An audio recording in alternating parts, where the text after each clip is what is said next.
I'm most passionate about community college because, as I tell my friends who are sometimes solely focused on issues of affirmative action, if we actually improved community college success and moved those students in and through and got them degrees, you would do more on ensuring that students of color in particular and underrepresented communities were educated than if you changed Prop 209 in California.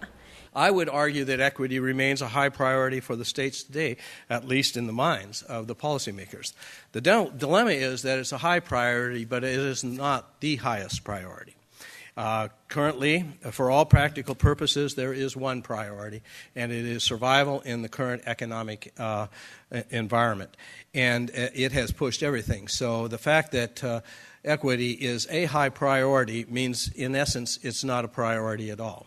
The more students are engaged in these kinds of high-impact practices I've described, the better their GPA, and Latino students' GPA actually rises above that of white students, the more they are doing these kinds of hands-on forms of learning. A second chart, bottom of page 9, what's the probability that a student will come back to school for the second year if she or he has been engaged in these practices? And you can see that the African-American probability crosses that of white Caucasian students. There are many other portraits we could look at, but they all go in the same direction. When students are in these practices, they achieve academically what they need, and they're more likely to stay in school. This is the twofer.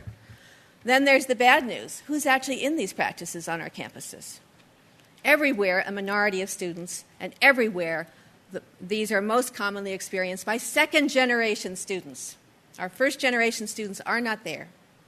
So what I want to ask you to think about is how we benchmark these kinds of dimensions, because it's not enough to get them in, and frankly, it's not enough to necessarily give them a degree. We need to make sure they are leaving with a portfolio of capabilities, responsibilities, and experiences that enable them to go the distance, to lead the kind of lives they want to lead, and we want them to lead, we need them to lead.